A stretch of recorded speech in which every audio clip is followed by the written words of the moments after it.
Halo semua, perkenalkan, nama saya Alfa Julia dari Himpunan Mahasiswa Pendidikan Bahasa dan Sastra Indonesia, Universitas PGRI Wiranegara Pasuruan. Di sini saya akan menceritakan sebuah dongeng yang berjudul Berebut Wilayah Kekuasaan.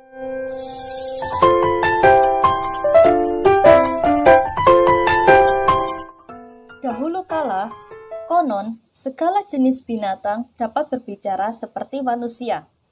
Ketika itulah, hiduplah berjenis-jenis ketam di Pulau Ketam. Suatu hari berjalanlah Ugi mencari makanannya dan secara tidak disadari lewat di muka ketambuan. Kedua jenis ketam yang berbeda bentuk maupun rupanya. Ugi yang bertubuh kecil, krepeng, kakinya kecil, panjang-panjang tungkainya, sehingga jalannya amat cepat. Ketambuan bertubuh kecil, gempal, pendek-pendek ruas kakinya, berbintik-bintik bulat kecil di seluruh tubuhnya, itu berjalan sangat lambat. Kres-kres. Ugi berjalan cepat sekali, mengais-ngais makanan dengan sigap dan rajin. Kres-kres. Ia pun makan dengan gembira tanpa melihat kanan dan kirinya. "Hei Ugi," bentak ketambuan agak tersinggung. Menggerutu dan iri hati melihat Ugi dengan mudah mendapatkan makanannya di tempatnya itu. Dia sendiri belum mendapatkan rezeki kala itu. Karena hatinya menggerutu, ketambuan berkata lagi kepada Ugi, "Pongah sekali tindak tandukmu itu, Ugi. Lewat di muka kepalaku tanpa bertabik, tidak pula bersalam. Bangsa apa engkau? Tidak beradat sedikit pun. Patutlah tubuhmu kerempeng, tak hendak gemuk-gemuk, walau kau makannya sekeranjang. Kaki panjang seperti hantu laut bersetongkah. Wih, jelek. Tidak punya adat. Cari makan dekat kediaman orang, itu pun pongah pula." Ketambuan memaki Ugi dengan sumpah serapahnya. Ugi pun tercengah mendengarnya. Ia pun memandang ketambuan dan seraya berkata, "Sekalipun tubuhku kerempeng, kecil-kecil kakiku, aku tak pernah menyusahkan orang. Aku sanggup hidup dengan caraku sendiri. Tidak seperti engkau, perut buncit, tungu, suka mengata-ngata orang saja." Ketambuan membelakkan matanya yang bulat besar itu, membentak-bentak Ugi dengan kasar. "Sudah pintar melawan aku ya engkau sekarang, Ugi? Sadar-sadarlah sedikit dirimu, karena engkau masih mencari makan di tempatku ini." "Hai Ketambuan," jawab Ugi. "Bukankah lingkungan partai Pertam ini milik kita bersama? Bangsa ketam manapun bisa mencari makan di sini. Bukan engkau sendiri yang punya, Buan. Pergilah engkau, Ugi. Karena ulahmu di sini makanan kami jadi surut," bentak Ketambuan. Karena tidak tahan dengan caci maki, Ugi pun pergi menghindar jauh dari situ. Namun, pada suatu hari bertemu lagi keduanya. Hari ini Ketambuan membawa kawan-kawannya sehingga Ugi terkepuk. Karena merasa terjepit, Ugi memanfaatkan kaki panjangnya untuk menarik langkah 1000 dan berlari cepat. Hiu! Nafasnya berdengus-dengus. Ia sedih sekali. "Kenapa aku ini sangat dibenci sekali oleh Ketambuan?" pikir Ugi dalam keadaan masku. Ketika itulah lewat burung kedidi terunggit-unggit di gigi air berpasir putih tempat Ugi termenung. Burung kedidi pun menyapa Ugi. "Hai sobat, kenapa engkau terlihat bersedih?" "Kepalaku pusing," sahut Ugi. "Aku memikirkan keadaan kami sudah kacau balau. Tidak ada kecocokan masing-masing. Sementara penengahnya tidak ada.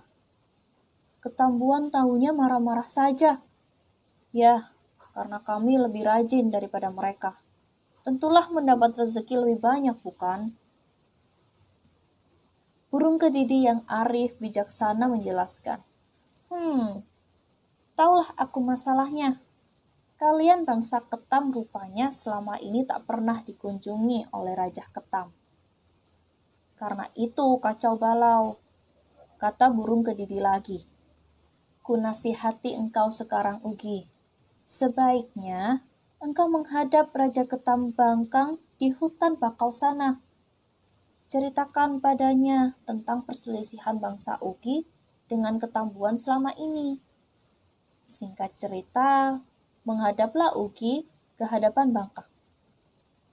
Ia mengadukan nasibnya yang selalu dicaci maki oleh Ketambuan. Setelah Raja Ketam itu mengetahui duduk perkaranya, dipanggillah Ketambuan menghadap saat itu juga. Di hadapan Raja Ketam, Ketambuan berdalih, Ugi itu yang salah. Dia mengejek-ngejek bangsa kami pemalas. Bukan kami yang mengejek-ngejek bangsa Ugi itu. Untunglah pada saat itu, datanglah burung kedidi. Ia mau menjadi saksi. Bukan Ugi punya olah tuanku. Tetapi justru Ketambuan sendiri yang selalu mengata-ngatai Ugi. Itu Ketambuan memang suka berbohong, tuanku. Baginda Bangka pun murka. Nah, taulah beta Bangkang Raja Ketam. Bahkan kalian ini tidak boleh berada pada satu tempat lagi. Bangsa Ketam patut beta hukum. Apa hukumannya, tuanku? Ugi yang merasa tidak bersalah memberanikan diri bertanya. Tolong tuanku, jelaskan tentang hukuman buat kami bangsa Ketam itu. Ampun tuanku. Dengarkan oleh kalian semua. Mulai saat ini, beta larang bangsa Ketambuan untuk naik di daratan. Dan tinggallah kalian di pasir yang dalam. Ugi berjasa mengingatkan Raja Beta Ketam. Engkau dibolehkan hidup di laut dan di darat sampai turun-temurun. Hingga ke anak cucumu. Tita Bangka Raja Ketam. Konon, sejak itulah Ugi hidup dalam dua alam, laut dan darat. Sedangkan Ketambuan tetap tinggal dalam laut selamanya. Ugi adalah sejenis kepiting kaki panjang yang tangkas sekali bergerak di pasir pantai. Karena gerakannya yang gesit, minyak lemak Ugi menurut kepercayaan orang laut dijadikan minyak urut obat lumpuh. Juga dijadikan minyak urut kaki anak-anak lambat berjalan, supaya lebih kuat dan lekas dapat berjalan. Pelajaran yang bisa dipetik dari dongeng Ugi dan Ketambuan yang berebut wilayah kekuasaan adalah kita harus bekerja keras agar mendapatkan hasil yang lebih maksimal lagi. Jangan suka iri hati dan dengki di saat orang lain mendapatkan rezeki lebih baik daripada kita. Jangan mencela dan mencaci maki. Mintalah sebuah nasihat kepada teman yang aktif dan bijak. Jangan berbohong, apalagi menuduh fitnah ke orang lain. Dan harus bersikap adil dalam menyelesaikan sebuah perkara.